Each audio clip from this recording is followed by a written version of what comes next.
You're tuned in to the Sci-Fi Horror and Fantasy Show podcast. And now, here's your host, Ron Donahue. Good evening, everyone, and welcome to the Sci-Fi Horror and Fantasy Show podcast. I'm your host, Ron Donahue, and tonight I'm joined by my co-host, Mr. Mario Lazo. Hey, good evening, y'all. How y'all doing?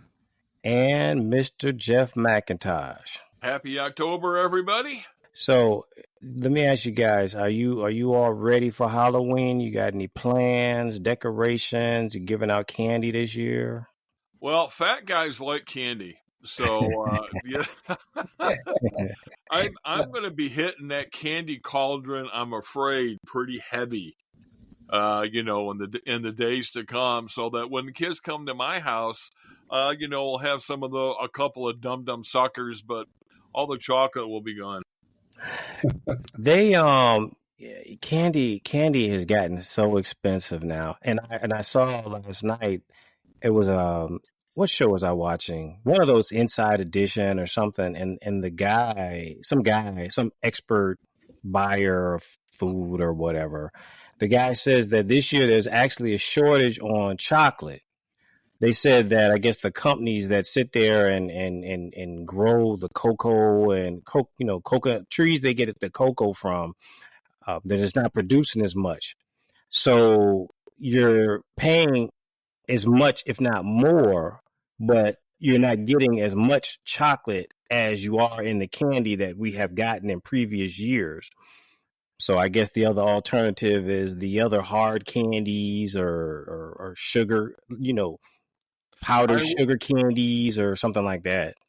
I read a related article, and they were talking about gummies and saying that gummies were going to be more popular, that there was more of a variety of taste in gummy candies, and gummy candy was cheaper than your traditional fun-sized Milky Ways.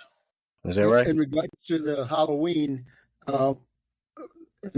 again, it took me forever to get home, but when I was on the trolley, I forgot all about it. Today's a Saturday before the Halloween, and so every single goblin, ghouls, whatever, were out on Miracle Mile. And Jeff, if you know what Miracle Mile is, it's pretty ritzy. Well, not ritzy. It used to be real ritzy, but it's about 4 blocks, and it's in a nice stores and stuff like that. And so they hand out candy. So that's what I guess a lot of the folks do is, they're sure getting decent candies and stuff. And that's what where I sell my Halloween. Now, in the last, 10 years or whatever amount of time, I've had one kid, even though I have two apartments that have kids in them, and they've never knocked on my door. They go to Miracle Mile. And then secondly, the gummies, we're going to expand on that like there's no tomorrow. Once that, proposition goes through, we'll have so much gummies that are going to be so delightful for so many people, and I'm sure they'll want it in different tastes. So, yeah, gummies are going to go on the rise like there's no tomorrow. Yeah.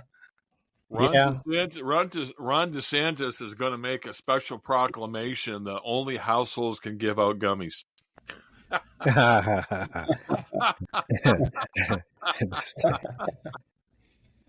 Well, guys, let's first start off. Well, first, let me tell the audience. So, ladies and gentlemen, last week we actually did record a show. My voice sounded horrendous. I don't know how I lost my voice. And then the sound quality was something terrible. I don't know what happened, our recording, so we actually had to scrap it. So one thing that we did bring up, it was just a follow-up. The show prior to that, we were talking about Henry Cavill is supposed to be in this new Voltron movie. It's a Voltron movie for those who don't know, and I'm sure people do who listen. Voltron was a cartoon from the 1980s that had different, they looked like lions or what have you, and each one of them had a pilot, and they would sit there and join the alliance together into this giant robot, which is Voltron, and they would fight off these aliens.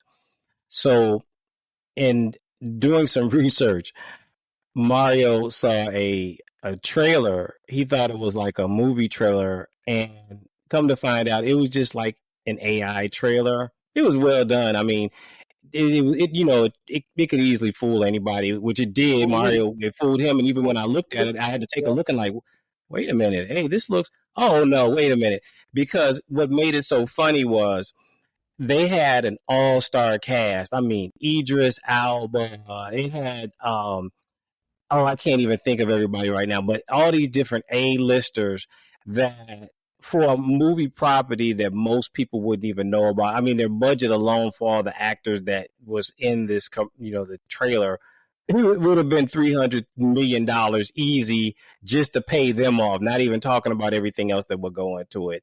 So it was a simple mistake. Hey, everybody makes them. Mr. Lazo, you want to add anything?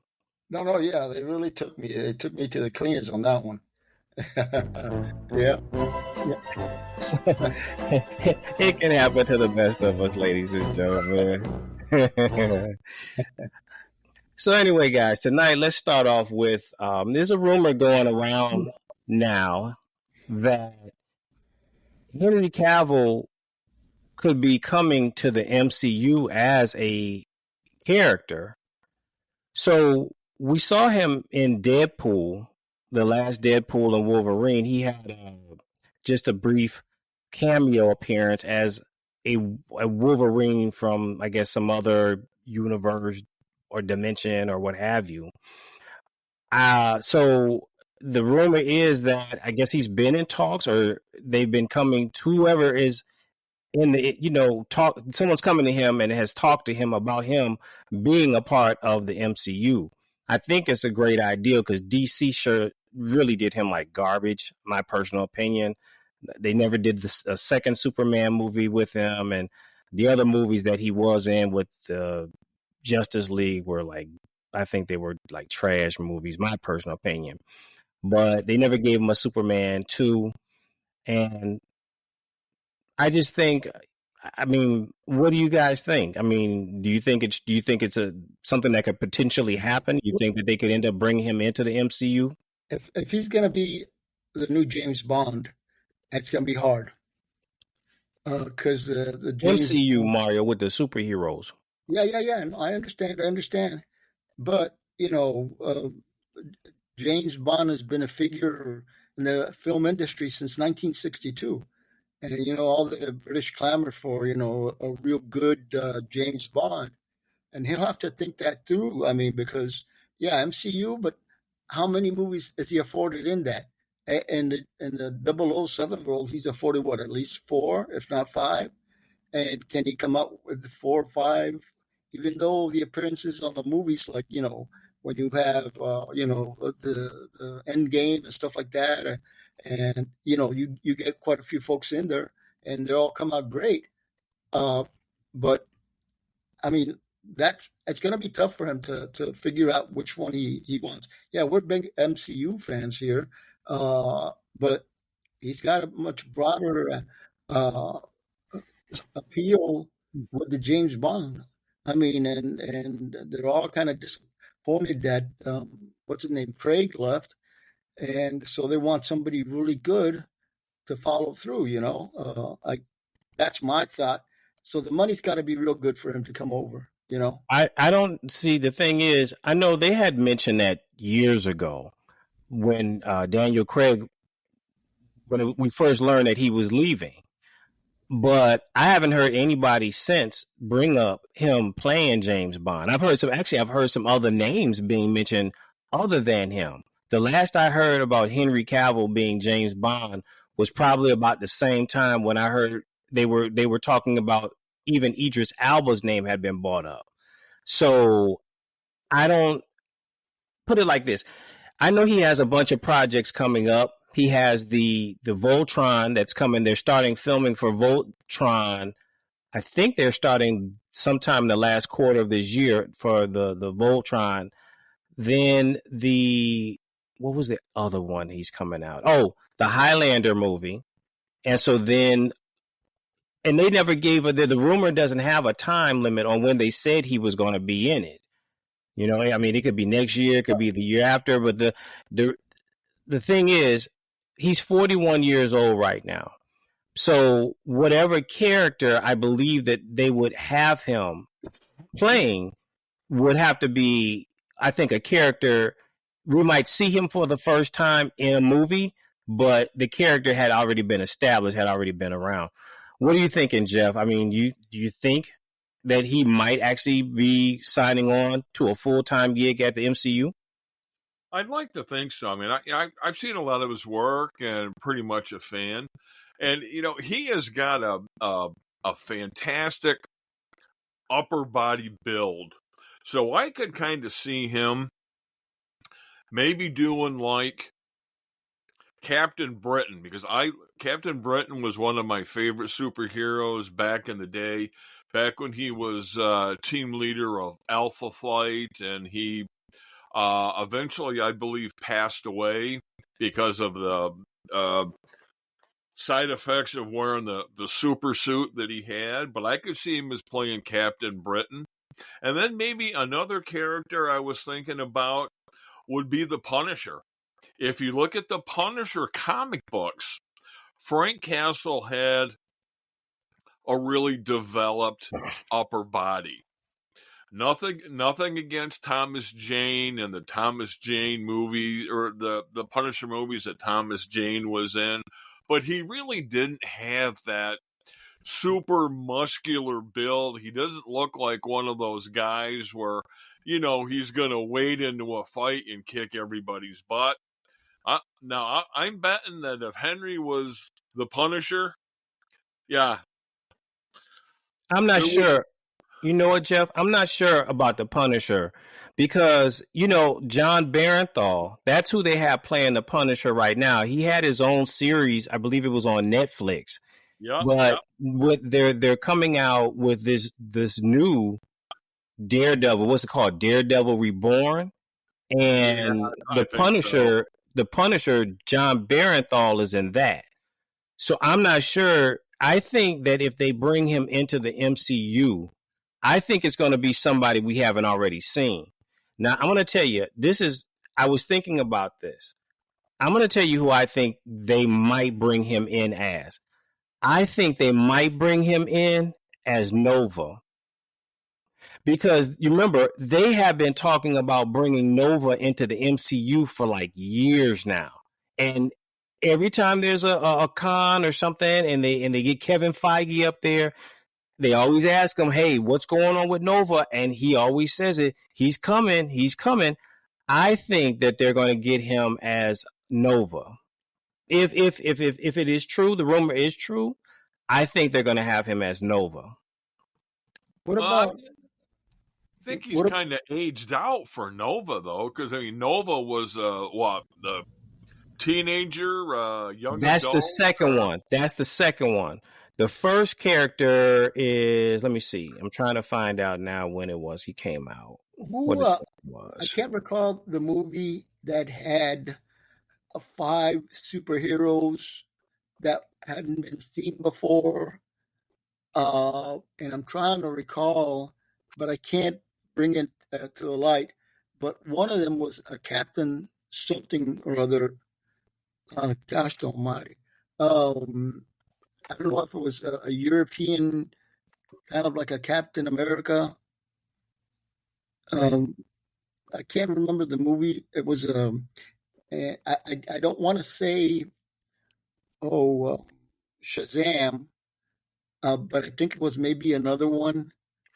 Well, actually, in the Shazam movies, they had the Shazam family. They had there was at least back in the days of the comics, they had Mary Marvel, and they had like 3 or 4 other characters, and there even was a talking tiger. In the comics, but that's DC. You remember now? You guys are talking about DC. My bad. Yeah, Shazam is DC Comics. But the first Nova, the first character Nova that came out with the first comic book. Nova, his name is Charles Ryder. Okay. That's the one. Now the second one that Jeff is talking. I'm sorry, Richard Ryder. Richard Ryder was the first Nova when the first comic came out. The second one they have is a younger guy named Sam Alexander. And actually that's I think the comic book that you showed me that you have, Mario, with the second one. So I think it depends on how they want to do it. If they wanted to have both characters in the same film, once again, he could play the older, and they could get a younger guy to say maybe he could be like a mentor to the younger one or what have you, or something like that. But if I took the only other thing I could think of, other than I don't think they're going to put him in the X-Men movie coming out. But if they did, you know who I could see him playing? I could see him playing the villain, Mr. Sinister. Yeah. Because remember, Sinister, they're going to have like that silver paint all over his face, and you got those like sharp, jagged vampire teeth. So, yeah, I could see him playing him. Captain Britain. That's the one I was thinking about. Yeah, that's the one Jeff mentioned. And Cavill did say on occasion a number of years ago he would like to play him. I don't know. I think that would be a bit, spot on. Okay, yeah, he's a British guy, so we're going to have him play. You know what I mean? But hey, who knows? But we'll see. So let's move on. The next thing is productionlist.com. For those who don't know, that's just a website that if you're like an actor or someone who's actually in the industry, it lists upcoming films. I guess if you're an actor trying to get a job or something, get a role, it lists different things that are upcoming, so that I guess if you want to try out for it or get your agent to call or something for you, that's a place that lists all these different movies and movies and productions. So it just came up recently, and it's funny because Mario and I had this conversation. This was a while ago. He and I were at work, and we were talking about it. We were talking about comic books and everything, and I made the comment to him that I don't think they would ever make a movie from, say, a war story, comic book from a war story. Like, for example, you have Nick Fury and Howling Banshees. You have Sergeant Rock for DC Comics. And in the conversation, I said, no, I don't think in the climate, what's going on in the world right now, wars and rumors of wars and all this stuff, I don't think it would happen. Well, I am be the first to admit I was wrong. They one of the lists they had that on the website, they said that Sergeant Rock, the DC comic book, and I'm sure, I don't know how many diehard comic book people we have listening, but Sergeant Rock is a World War II military man. He has a unit, a ragtag infantry unit called the Easy Company. And in the original series that came out in the 70s, they were fighting in Europe. They were fighting against the Nazis. It's just a World War II comic book story. So the fact is that they're actually coming out with a movie. I think it's cool. I think, as far as I know, I think it will probably be the first comic book live action war movie or series to come out other than the animated ones. But what do you guys think? Well, you know my position. I was a big collector since a kid. I mean, I collected Sergeant Rock, and I remember. Well, Jeff, you're also a baby boomer.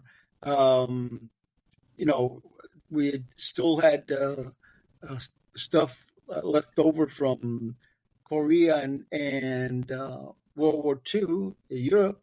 So I was just amazed by it. And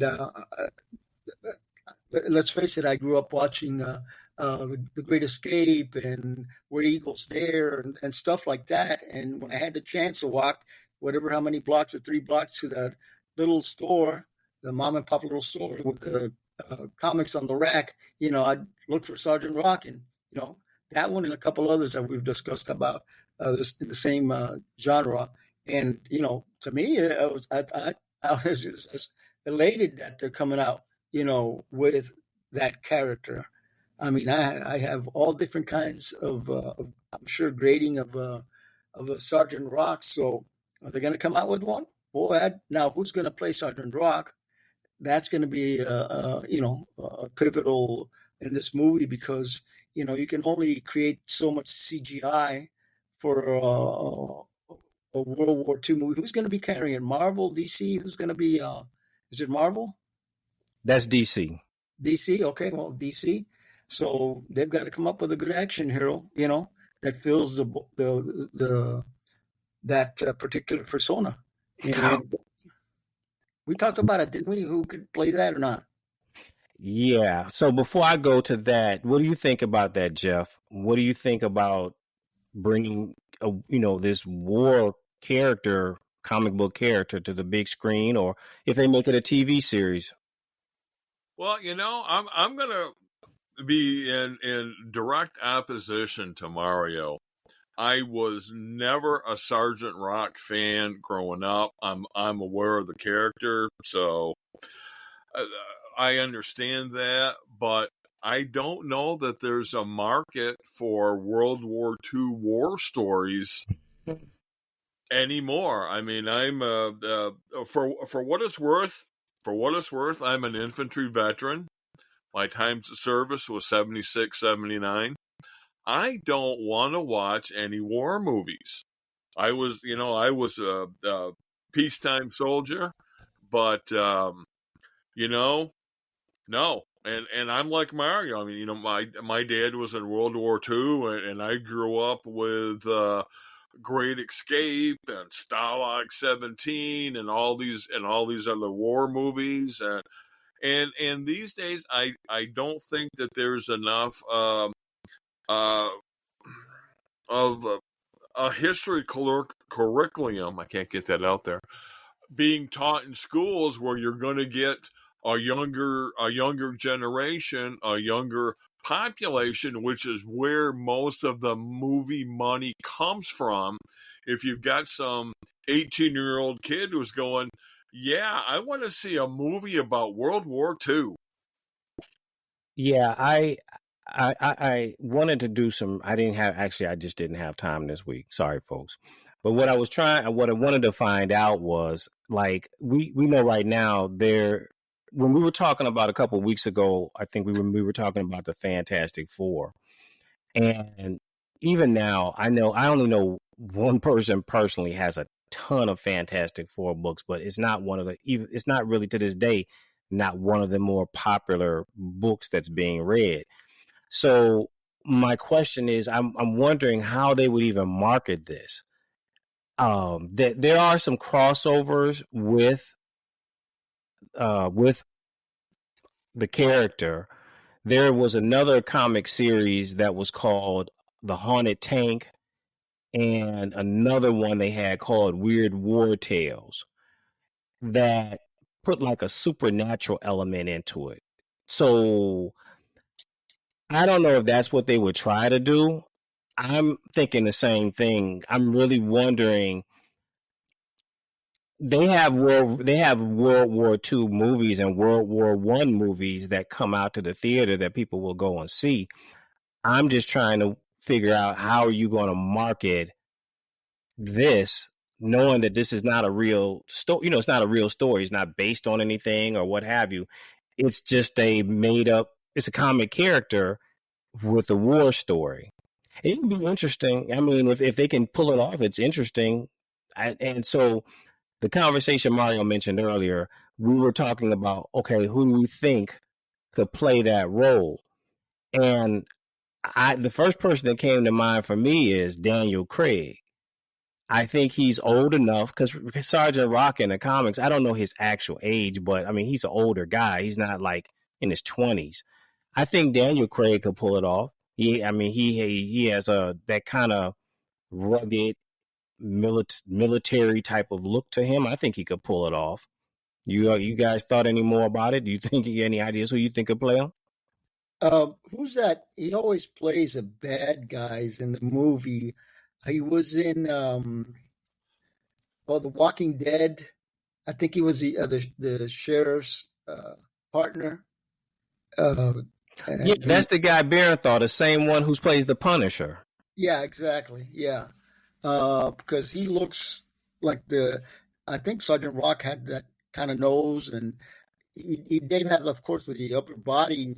Where half the time his shirt was torn. So it would be somebody who looked like that. Daniel Craig, yeah, but I don't know if he can fill up the volume. The size, the physique size. Yeah, he's a good, has a good definition, and especially with the age he had in the last couple of James Bond movies he played, and got to take hands off to his trainer.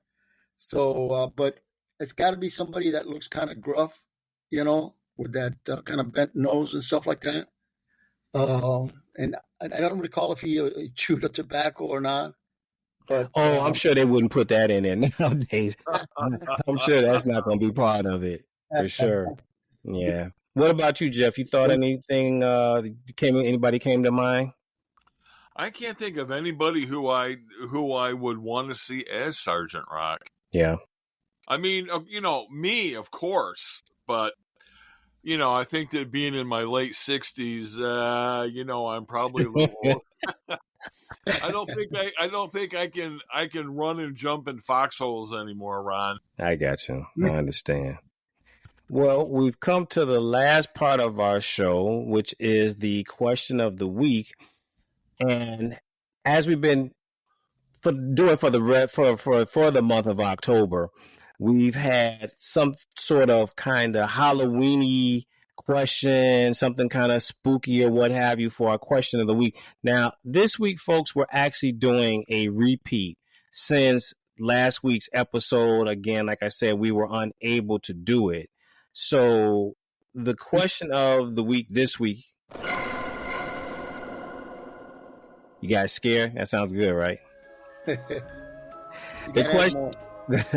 The question of the week is, which of the following horror movies do you think you could survive if you were one of the characters in it? So the list that we have number one is Alien, the original one, 1979. Halloween, the original Halloween movie. Predator, the original with Arnold Schwarzenegger. 30 Days of Night, and A Quiet Place. Now, the disclaimer is for each one of us, we can't say like for Predator, I'll just, I'll get the car and I'll leave. Or 30 Days of Night, I'll just leave town. Nah, you can't do that. You're stuck. Just like all the other characters in the movie. So between the five, Alien, Halloween, Predator, 30 Days of Night, and A Quiet Place. I'll start with you first, Jeff. Which one do you think you could survive? I'm going to change my answer from last week, and I'm going to go with A Quiet Place because, if I'm left to my own devices, I'm quiet. I can sit in a corner and I can read a book or just be totally quiet. So when the aliens are creeping all over my hidey hole and they're looking for somebody to make a sound, it's just like nah, dead quiet, baby.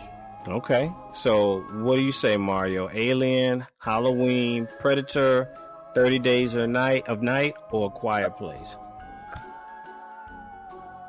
That's a tough one because I selected the one from the camp. Friday. Yeah, I know. We had that last week. I took it off. I know. That was Friday the 13th. Yeah, so this is what you got, man. You got one of these five here. Of these five, which one do you think? I would select, the issue with Halloween is do you have to be confined to that house or? No. You're stuck to the town. That's the thing. You're just stuck to the entire town because Michael Myers was all over the place. That's funny. Did they have Uber back then? How did he get around? Oh no. That's all right. He did. He had the stolen car from the mental health place. Even though nobody taught him how to drive, but he knew how to drive better than. Hey, look. You think about it. That guy drives better than the people down here, Mario, and he didn't even have it. That is so true. That is so true. So you're in was it Haddonfield? Isn't that the town? That's where they were, right? Haddonfield. So you got to be you're limited to the town of Haddonfield. Hey, it is what it is. I got to go to Haddonfield. I'm hoping they have kind of like an Andy Griffith jail, so that I can one way or another lure him in to one of those jail cells with a female, and then trap him in there. With the female. Hey, well, I'm sorry. Yes, one more body will make a difference, and hopefully I can keep him inside on that Mayberry RFD jail, and then because eventually he's going to get me.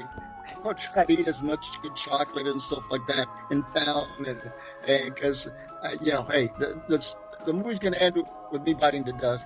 So, but I want to at least try to trap him in something that if he's going to get out, he's going to get out. But at least I can keep him in there for some hours, and then go to another house and stay there for a little bit, and then what is it? Escape and evade. That's how I'll be doing.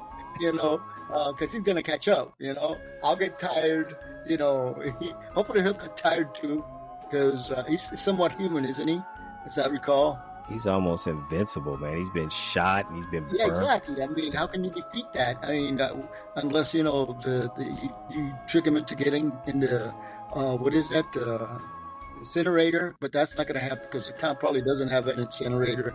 I don't know. I just say, while I'm moving, I'm thinking, okay, and have a checklist. Okay, I tried this one. No, he defeated this one. And while I'm there, I'll stop and have the wine shop and buy me, get me some good, expensive 98 wine, and keep going. I have to enjoy my life because it's coming to an end. He's kind of like the Batman of horror movies. The Batman in the '60s. That right. The Joker and the Riddler would have him tied up, and he uses a super secret, bat escape technique. And that's a whole nother story. I watched a video today. I think it was from the Batman movie they had with Adam West and Burt Ward when it came out with that movie. And he was, I guess Robin was in the helicopter and Batman was hanging off on the ladder and the shark bites him. And he's gnawing on Batman's leg and he's like, hand me down the anti-shark bat repellent. And I'm like, you know what, man? This is a whole nother story. I'm getting off on the side. We'll have to discuss this later. But my question was always, how did Batman end up getting so goofy? I mean, really, from the comic books, look, the Green Hornet wasn't like that, and even Superman wasn't like that. But that's a whole nother story. We'll get to that another time. My movie, I think, out of these 5, I think I might be able to survive would be Predator. And the reason why I say that is they were armed to the teeth, and it would be much easier. I know the Predator was no joke. I mean, he can see infrared, he can see in the dark, he's super strong, all kinds of insane alien weapons. But at least I think I'd have a fighting chance anyway, because when Arnold Schwarzenegger, those guys were out there, at least they had weapons. And even when they finally did hit him, they said, hey, if it bleeds, we can kill it. So I think my best chance, and I'll throw it in there too, I'm a pretty good shot too. So I think if out of all these, I think that would probably be my best chance of surviving out there in the woods with a predator. Yeah. Good luck with you. That's all I got. I mean, you gotta throw in the fact that you're African American, and in the movies, African Americans do not have a high survival rate. No, we don't. That's what I'm saying. We don't, and that might be. Put it like this: we didn't even see any black people in Halloween. We saw one alien; he died. We saw one in Predator. One or two in Predator, but he died. 30 Days a Night. That's Alaska, so you didn't see no black people there. And then A Quiet Place. Yeah, we saw. We did see some black people survive in Quiet Place, but yeah, I can say, knowing that my chances are not great in any horror movie. I think, like, rolling the dice, I still would go with Predator. Ron, you really want to die in the jungle and not eat anything good? Die of probably starvation or thirst. Enjoy your life. Meet the predator in the town. Well, oh, the Danny Glover one? Yeah, exactly. Exactly. Let me get a, filet mignon, okay. Well, ladies and gentlemen, that's the end of our show this week. Thank you for tuning in.